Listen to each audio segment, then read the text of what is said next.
Banking with Capital One helps you keep more money in your wallet with no fees or minimums on checking accounts and no overdraft fees. Just ask the Capital One bank guy. It's pretty much all he talks about, in a good way.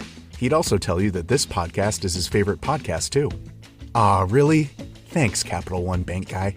What's in your wallet? Terms apply. See CapitalOne.com/bank. Capital One N.A. member FDIC. Avoiding your unfinished home projects because you're not sure where to start? Thumbtack knows home so you don't have to. Don't know the difference between matte paint finish and satin? Or what that clunking sound from your dryer is? With Thumbtack, you don't have to be a home pro. You just have to hire one. You can hire top-rated pros, see price estimates, and read reviews all on the app. Download today.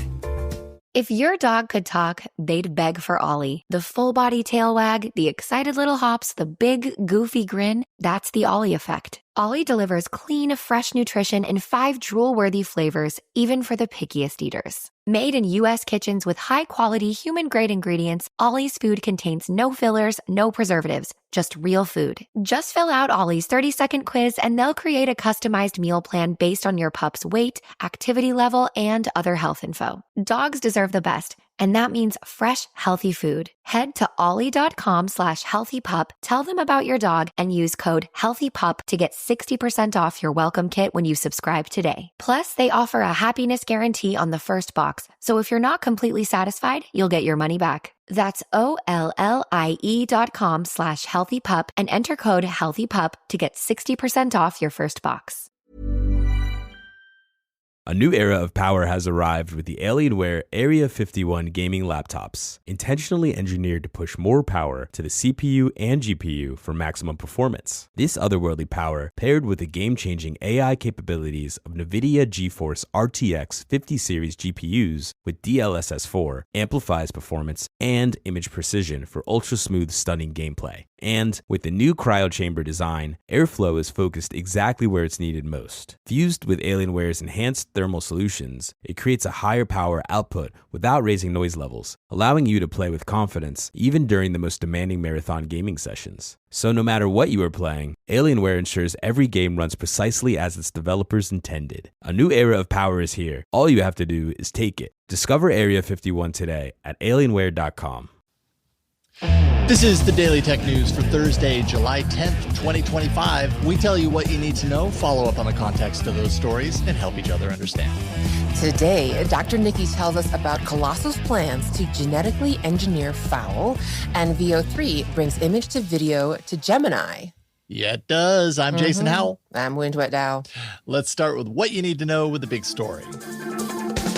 Yes, Google announced this morning a new feature for its Gemini VO3 platform coming to users who are paying. I'll talk about that in a second. It allows users to turn still images into 8-second 720p video clips. Of course, you get the sound as well generated, and you can prompt around that from within the Gemini app on the web. Now, sometime within the next week, Google says that they expect to roll out this capability to iOS and Android. So I'm assuming that means it's going to appear in the Gemini app on your smartphone. The tool is currently available to paid Google AI Ultra and Pro subscribers. Paid users will have 3 generations per day, and there is no rollover on unused credits. So if you don't use them, it's not like the next day you have 6. You just get 3 per day. All content created this way is going to show a visible VO watermark down in the bottom right corner, and there will also be an invisible Synth ID digital watermark to protect on the back end. Google has not announced whether it will bring this capability to free users at this time, although I could totally see it. Google's also shared that users have created more than 40 million videos within the Gemini app and the Flow tool, where this feature actually premiered 7 weeks ago. And then our mutual friend, our friend Ron Richards on the Android Faithful podcast, got an early peek at this new feature. He actually wrote about it, and that went live this morning on the Android Faithful site. He took photos from his time at yesterday's Samsung Galaxy Unpacked event, turned them into full-blown video clips. I don't know if you had a chance to see them, but some interesting stuff there. What do you think about this capability? It's okay. So it's I'll say it's scary good. It's scary good. Scary good. Scary good. Some of them were amazing. And to be honest, if you had not told me the context of where this image came from, or I didn't see the watermark, I'd be blown away. Just because I think that, they, at least the ones that so there's short clips, which helps. And 8 seconds is plenty, is not enough time for you to kind of really look around. Like the more I look at them, the more I can see the little edges. But I mean, also they're kind of fantastical clips. I think, does Ron mind sharing what? But yeah, one was like a plate of ribs that he had made, just an innocuous like picture of ribs.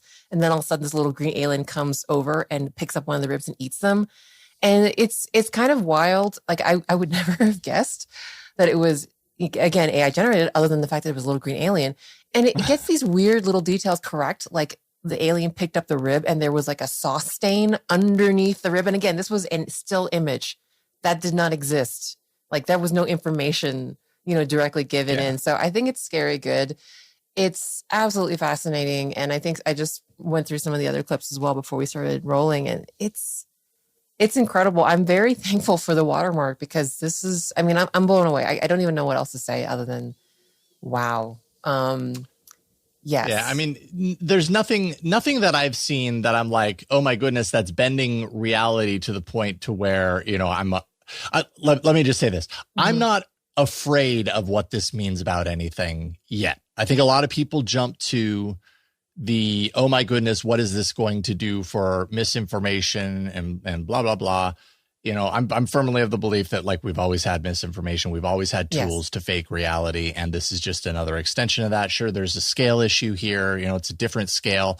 But I mean, if you take any of these clips and like I took them and put them on my large screen monitor and full screen them, A, they're 720p, so they don't look really that great once you do that. But B, you start to really see the detail. It's when you see it on the small screen that things look really believable and hard to discern. Once you blow it up, you start to see all of those details kind of creep in that really are the true tale or tell that it is generated. Maybe there's a time somewhere down the line where I get worried, but at this stage, I could almost see something like this eventually, Google just kind of putting it into the Google Photos app and saying, well, and now it's another tool. Turn any of your images in your Google Photos library into emotion. Like, couldn't you just see that? Like, I feel like it's begging to happen inside of Google Photos. Yeah. I mean, they already do the cinematic thing where they take a flat image and they apply some filters to kind of, almost do like a push in or something like that. But I mean, I agree. I know I said scary good, but yeah, like if you keep watching, it's like, oh, you can kind of see where it isn't able to kind of fill in a very realistic way. Mm-hmm. It's just kind of amazing. But I mean, the fact that there were 40 million videos created does show that, okay, this is good enough. And people like it enough that they kind of mess around with it. I'm curious about like extended and actual like use. Like this still feels like a novelty, or like maybe every occasionally you'll find an interesting, just like Magic Eraser and some of the other things that we've talked about, which are a little more, I think, grounded. And I would say, yeah, sure, that makes a lot of sense. Someone missed the picture, the group picture. Let's splice them in. I kind of say that out loud, and just, it is interesting. I think it's more a flex of capability than anything else. I do wonder, and Jason, you're definitely much more of an expert on this than I am, on AI in general these days. I feel remiss if I didn't bring up that, maybe like even the environmental aspect, because now as we're getting into that kind of a place where people are using this more often, and I know one of the things that people tend to cite as a negative of this new generation of generative AI is kind of like the environmental impacts in terms of like energy and stuff. Mm-hmm. Do we need to worry about that with 40 million videos being generated? Like, are you aware of like, I don't know, what this actually means for that side of this? Do I know what it translates to exactly? No, I mean, yeah. No. I mean, that's kind of hard I know to say, that it's a broad, I know that there's broad impact. And I know that depending on who you talk to about this, there's either, steep concern or absolutely no concern whatsoever, because check out the cool thing that it does. I know that it's, I'm pretty certain that it's not the best thing for our environment when we're using as much energy as it requires for these things.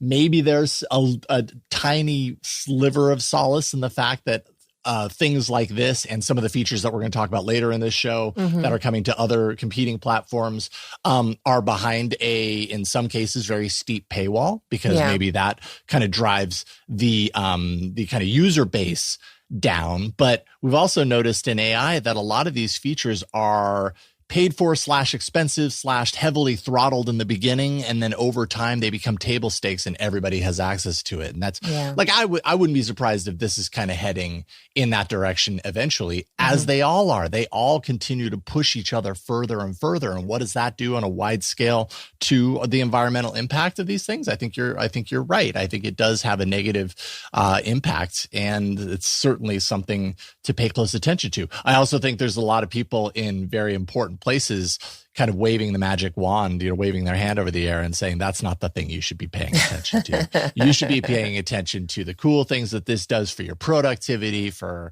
your business, running your business more effectively. There's a lot of misdirection going on around that.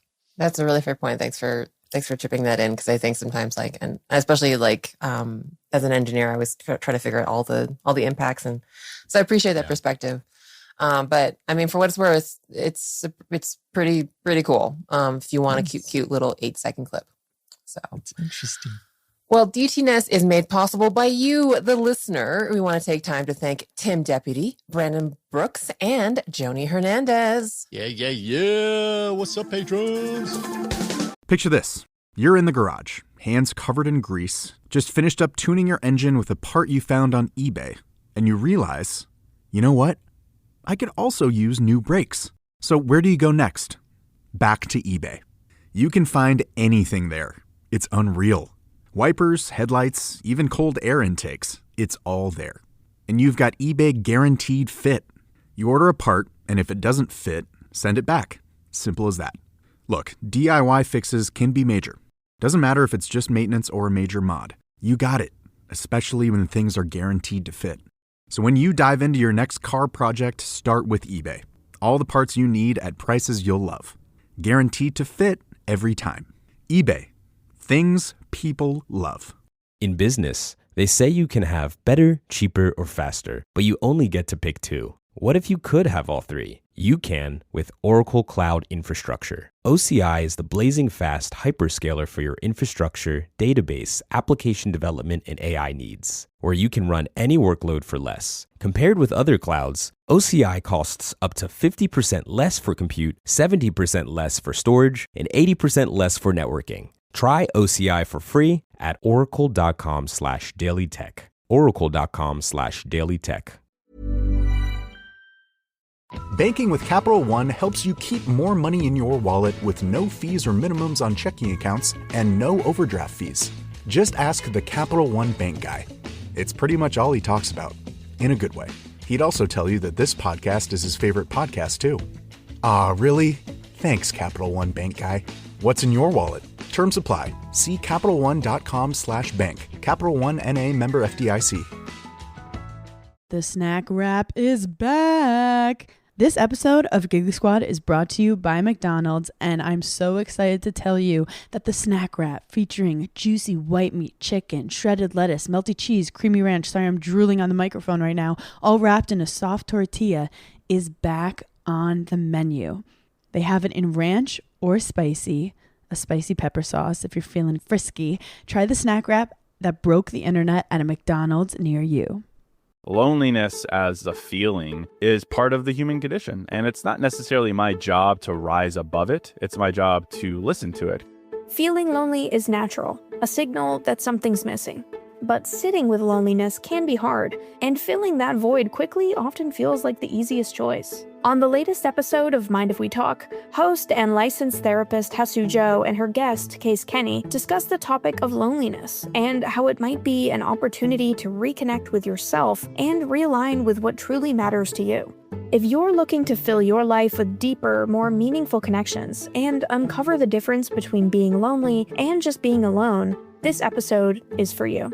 Mind If We Talk is available wherever you get your podcasts. Listen and subscribe today. All right, there's more we need to know today. Let's get into the briefs. Wow, the one big thing missing from yesterday's Samsung Unpacked event was any sort of official mention of the company's rumored Trifold smartphone. TM Rowe, head of Samsung's device experience division, told the Korea Times that the company expects to launch that device sometime later this year. He acknowledged that a final name hasn't been picked yet, and the company is focusing on perfecting the product. Another Samsung executive told Android Authority that the company is looking deeply into whether there is demand for the new form factor and what its purpose might be in the marketplace.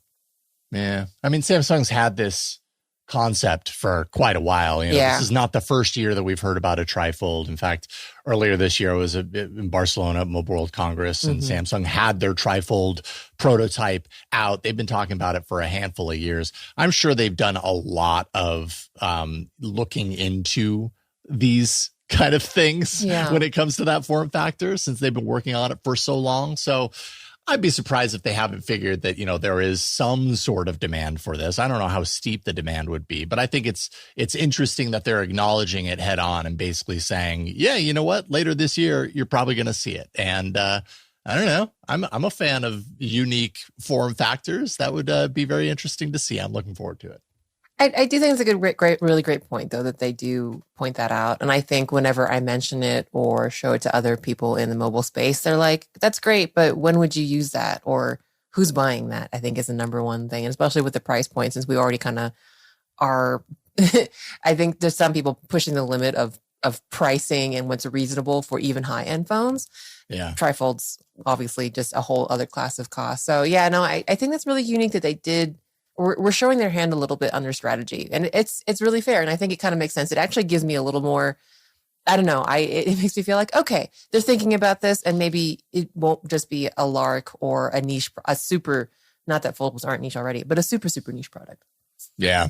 I have a feeling it'll be a super, super niche product. It will be, but whether they actually decide to go into that niche. Yeah, totally. I'm here for it. Elon Musk and crew unveiled Grok 4, a new version of xAI's controversial AI model that has been trained on the company's Colossal supercomputer. The new model promises, they say, scientist-grade reasoning, and introduces multimodal capabilities that handle text and images, with video coming in a future release. Features Grok 4 code for developers, real-time web access via deep search, a voice assistant, of course. Grok 4 is also being tuned to understand internet memes and slang with high accuracy. So that's going to be real interesting when you're using Twitter X. It already is, but things are going to get more interesting, let's say. Musk also announced the launch of Super Grok Heavy, a $300 per month AI subscription plan. So this is kind of what I was talking about earlier, right? Like, you price it high enough. I don't know many people who are going to pay $300 a month for a subscription plan. I know I'm not, and that probably limits the amount of people using the really power-hungry version of these models. The multi-agent version of Grok unleashes many agents, like a bunch of agents to work on a single problem simultaneously. They compare that work at the other end of that, and then xAI claims it outperformed Gemini 2.5 Pro by an order of magnitude. The upgraded service is also going to eventually offer a video generation model, as we were talking about, and an AI coding model in the coming months. All right. Well, there are still people behind AI, obviously, and we already knew that Apple lost Ruming Pang, leader of Apple's AI models team, to Meta for an exorbitant amount of money. Now, Bloomberg has sources detailing that Pang accepted an offer in the range of hundreds of millions of dollars over a several-year period. Apple reportedly didn't offer to match the offer, especially considering the fact that the amount would surpass what its CEO, Tim Cook, earns. Neither Meta nor Apple responded for comment. Yeah, we talked a little bit about this yesterday on the AI Inside podcast, me and my co-host Jeff Jarvis, and Jeff put it really succinctly and accurately, I think. He said, this all sounds incredibly bubbly.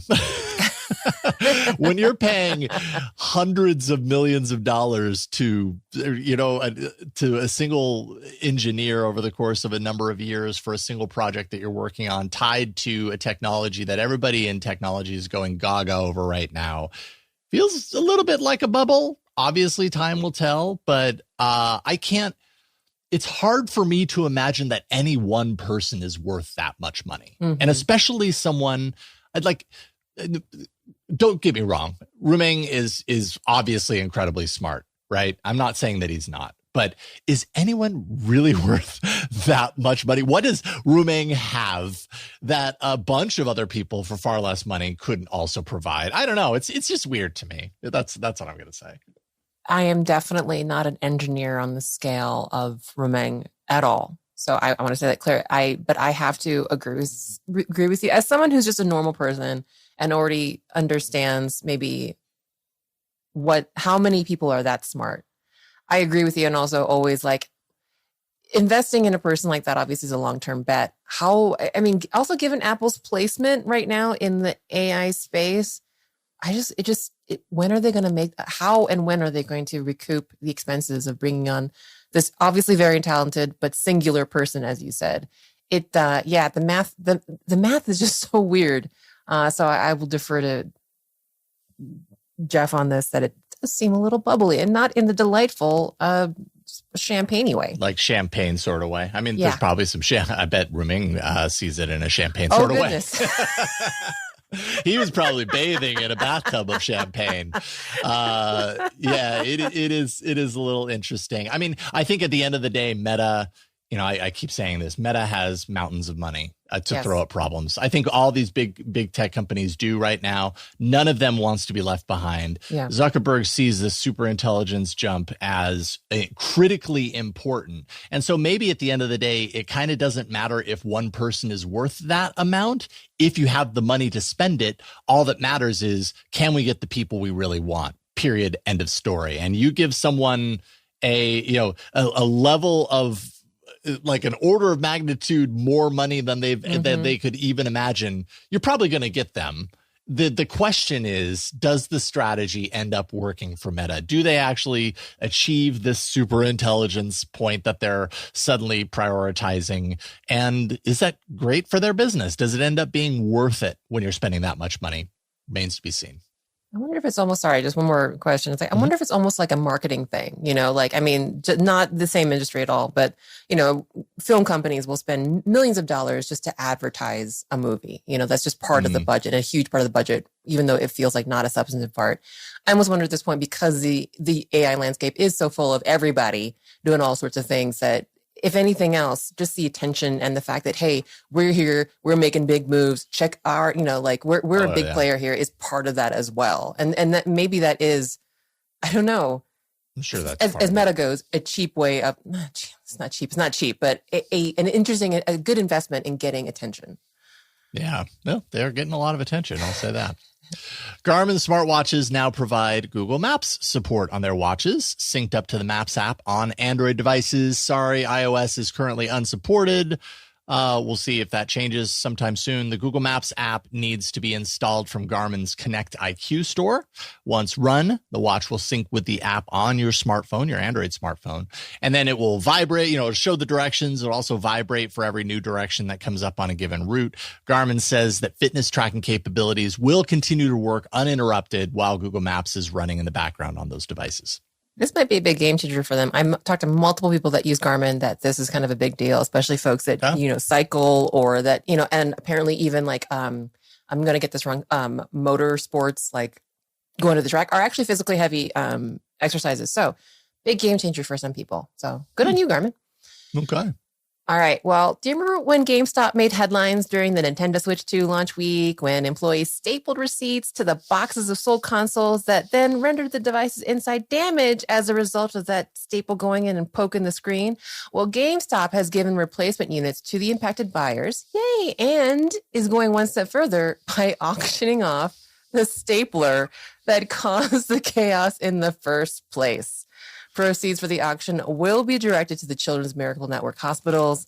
The top bid on eBay at the time of this recording sits around $110,000. But don't you worry, you will not just get the stapler. You'll also win the first fully boxed Switch 2 that was damaged by it.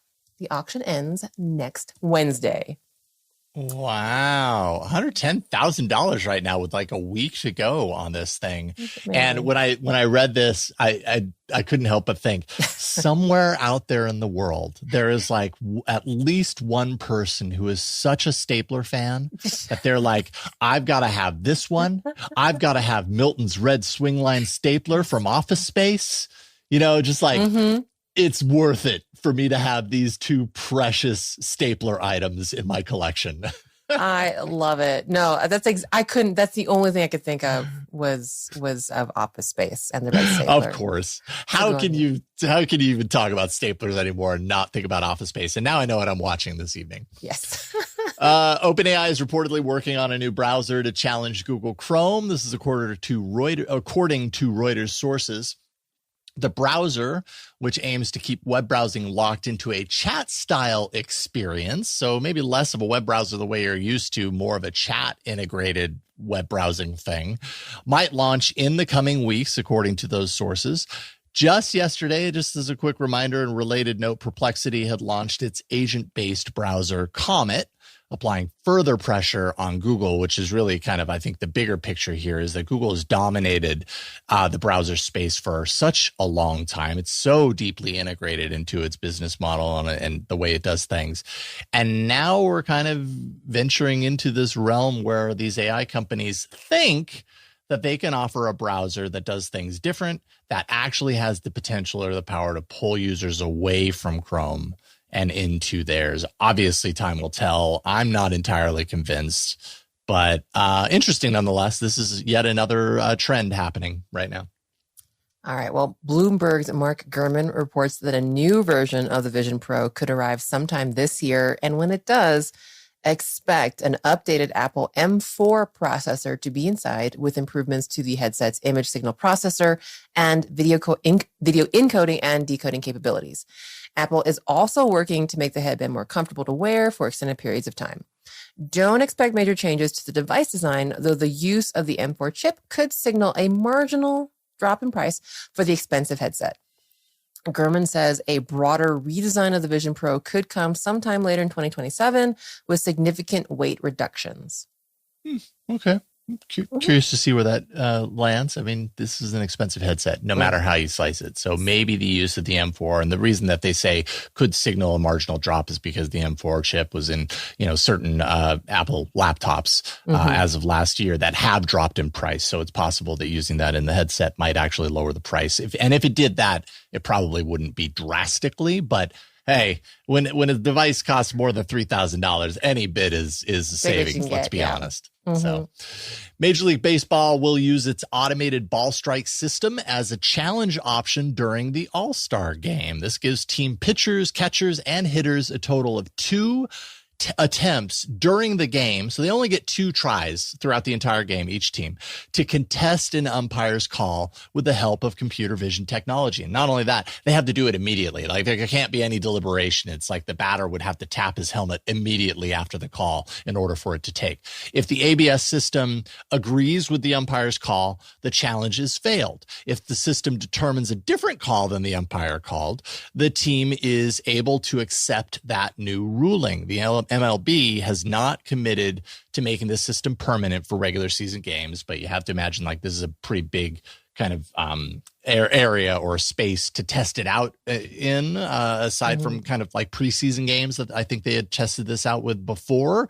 So maybe they're taking it to the big, literally to the big leagues, to put it to the test, see how people react to it, and see how accurate it is. All right. Well, those are the essentials for today. Let's dive a little deeper. What do Jurassic Park and Lord of the Rings have in common other than a really entertaining evening with popcorn and soft drinks? A colossal bad handle on genetic engineering. And Dr. Niki has the explanation. Dr. Niki, welcome back. Hello. Colossal made the news, so we have to talk about it. It's what the people expect. What have they done now? It's what the people want. Yes, Colossal has had another press release. I'm not sure there's any data behind it, but we'll tell you what it means. They claim they want to bring back the extinct giant moa. It's a huge bird that's endemic to New Zealand, or it was, at least before it got hunted to extinction about 600 years ago. And they were about 12 feet tall. So they look like a giant, terrifying emu. I don't know why you would want to bring them back, but they do. Well, apparently people are fascinated with these things. In fact, there is some kind of connection to Lord of the Rings. Yeah, so Peter Jackson, the director of Lord of the Rings, is also a native New Zealander, and he loves moa, and he has the world's largest private collection of moa bones, having about 400 of them. And he got in league with Colossal and has contributed $15 million to funding the project. Yeah, he basically was like, every kid is fascinated with these birds growing up in New Zealand. So, Which I understand. Yeah, I totally get that. Now, they used a similar tactic when we talked about them using George R. Martin to fund the Direwolf project. Yeah, and the connection that they made to Game of Thrones. So, right. And there's already some like red flags going off in my head. First of all, I want to talk about private fossil collections. So Peter Jackson does whatever he wants, but generally for science, it's better to have fossils in museums so that then researchers can study them and like know where they are and how many we have. And since the moa is a pretty rare specimen, having that many bones in a private collection is kind of problematic. And I think it prevents doing research on them unless you have a lot of money. I think the reason in part that Colossal kind of paired up with Peter Jackson, aside from the collection and obviously the press release, notoriety and stuff like that, is that it's illegal to export moa bones from New Zealand. And so I think they have to just go on site and work there to do the work they want to do. And they're also partnering with a local research center, which is good for the Maori. Unsure how this is going to unfold, though. I hope, as usual, they tend to promise more than they deliver. So, yeah. So, but in this particular part of it, everything's on the up and up. It's not like Peter Jackson illegally collected the bones. No. It's legal for him to collect the ones that aren't on public land, right? Yeah. So he didn't break the law. It may be questionable it's just whether he should have them or not. Yeah. Grumpy. Right. And they're also working with a public research Maori, like you said. So that's good. That part I like. Yeah. Where's the moa? Yeah. So, we don't have a moa alive yet. The project is in very, very early stages. They still made a press release about it. But they haven't even got to the first step, which is identifying bones that are well preserved where they can extract DNA. So there's that. Then if they're able to do that part, the final goal would be to compare the moa DNA to other closely related living species like the emu or the tinamou and see what the differences are. So there's a lot of steps for that's 2 sentences, but that's a lot of actual I can science, almost right? do the analysis after we've talked about it with this reminds me of the other things we've talked about. Yeah, right. So you've heard us cover their previous projects on the woolly mammoth and these quote unquote direwolves where they did actually, the cool part is they did actually extract ancient DNA. They did compare it and look for things that were different. We covered that part. And then, the resulting thing they did is they took things that they thought looked different and changed them in these wolves, but that wasn't really the actual genes. Yeah. The thing is here, birds are a little bit different and probably a little bit harder since the bird embryos are developing inside an egg. So there's that whole egg aspect that you have to be able to reconstruct as well. I'm assuming they want their Jurassic Park moment where, it cracks out of the egg. That's going to be pretty good footage, right? So we'll see. It's true. If they can make that happen, that would be pretty cool. But I get the sense that scientists are always skeptical about Colossal. Is there anything different about this one? Not really. As usual, this looks like right now just a publicity stunt with no real evidence that anything's happened yet. And because of Colossal's previous work, researchers are really not excited about the idea of this de-extincting anything, really because it pulls focus from endangered species that are currently extant and alive and that actually could use those $15 million to maybe not go extinct in the first place. So it's controversial, and you get to hear all the updates from us. So we'll just keep covering it. Yeah, I mean, this company basically has a good template for getting people interested in them, which I assume they can turn into funding, and which is why they continue to do it. They're worth a lot of money now. But find cool thing that people are excited about. In this case, it's people who grow up in New Zealand and people growing up in New Zealand who are excited about the moa, and then claim you can extract their DNA, which you probably probably can. Like that part isn't that controversial. Like you could be able to do it, but then the thing is, it hasn't been done yet. Revive them, right? Yeah, but they did with the direwolf, right? Yes. Yeah. So I don't know, like ancient DNA is really hard and it really depends on how well the bones are preserved and all of that. The thing is, like, if no one's done it yet, I don't know how well it's preserved. It could be that the fact that there's this private collection and researchers haven't had access to it, that may have stuff in it. But ancient DNA is tougher than you think. But, maybe they have an in. I mean, I guess they wouldn't really be covering it if they didn't. But the next step, you're right, is the bigger problem is like de-extincting it. And then saying you're going to be able to do things that you may not be able to really do. And one of the scientists they interviewed said, like, this would be a super dangerous animal if they like brought it back. Like, this isn't a great idea. It's only been gone for 600 years too, right? Like that we suspect, And it was alive like 4,000 years ago though. So it was alive for a while. Yeah. So in the grand scheme of things, it's one of the more recent ones that they've claimed. Well, they also talked about the dodo, which was more recent than that. Oh yeah. And we haven't heard anything about the dodo in a while either. So I haven't seen any flying around in LA. So I'm going to make a reference that no one in the audience will get. But no, this doesn't have to do with the band Tomorrow by Together. Yeah, sorry. I'll just leave that one there. Anyone who does get it, let me know, feedback at dailytechnewsshow.com. And we both can commiserate on how no one else got that joke. Hey, Dr. Niki, where can folks find what you do? Hey, folks can find me at NicoleAckermans.com. And I usually post these stories over there in text form, more or less on the same date. And I have the same handle on Blue Sky, so you can find me there too. Fantastic. Thanks, Dr. Niki. Bye. Leave it to Tom to come up with a joke that nobody understands. But you know what, Tom? I love you for it. Mm-hmm. Maybe not nobody understands. Somebody did. And actually, it's probably like really potent for the few people who do. They're just like, oh my God, that's my guy right there. Pretty cool though. I mean, cool / like I can't help but get just a slight little bit of nervousness, right? Mm-hmm. Like, cause we've seen the science fiction, we've seen the Jurassic Park.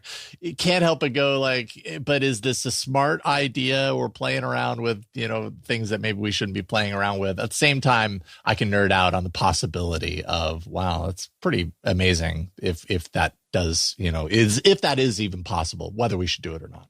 It's so funny because the first Jurassic Park movie already made this point, and maybe it's really obvious, but so concerned about whether you could, didn't quite think about whether you should. So anyway. Yeah. I mean, we're doing the same thing with AI, right? Like how many decades have we been seeing cautionary tales in film and books and everything about like, don't create AI. We know what it leads to, death and destruction. And yet we're doing it anyways, So either we're stupid or science fiction is truly that, just fiction. All right. Well, on that note, what do you want to hear us talk about on the show? Well, one way to let us know is in our subreddit. Submit stories and vote on them at Reddit at r/Daily Tech News Show.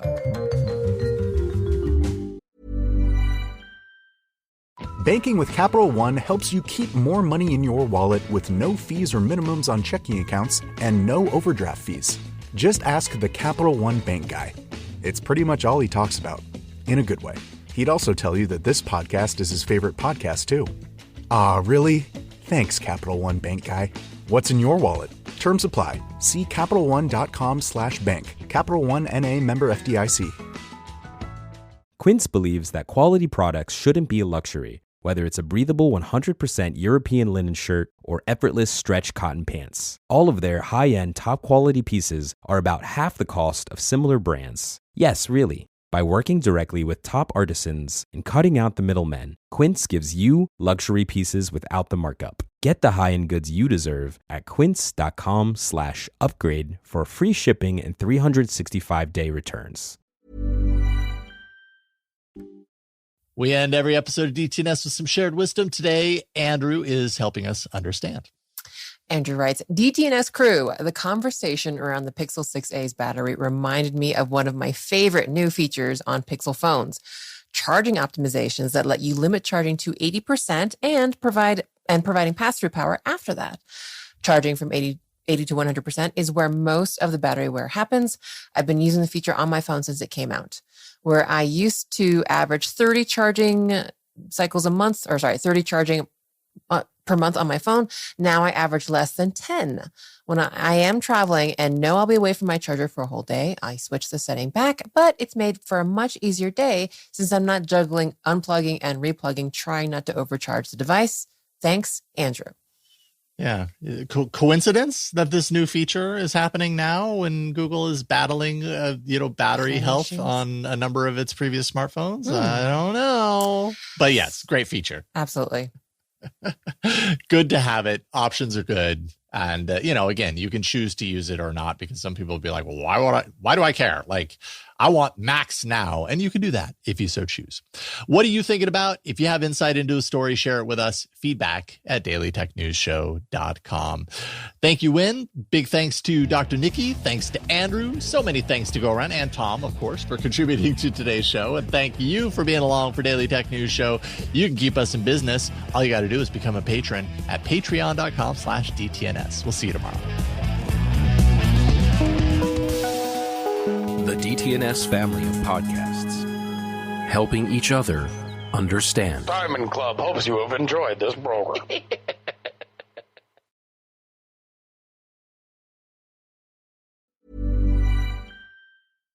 Banking with Capital One helps you keep more money in your wallet with no fees or minimums on checking accounts and no overdraft fees. Just ask the Capital One bank guy. It's pretty much all he talks about, in a good way. He'd also tell you that this podcast is his favorite podcast, too. Ah, really? Thanks, Capital One bank guy. What's in your wallet? Terms apply. See CapitalOne.com/bank. Capital One N.A. member FDIC.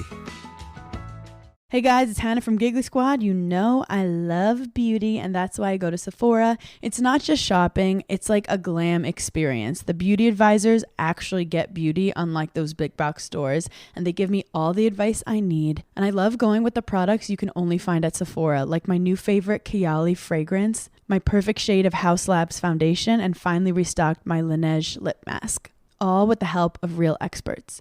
Oh, and if you haven't tried Days shampoo, go try it. It's a game changer. Sephora isn't just a store, it's the beauty destination. Go. You'll thank me later.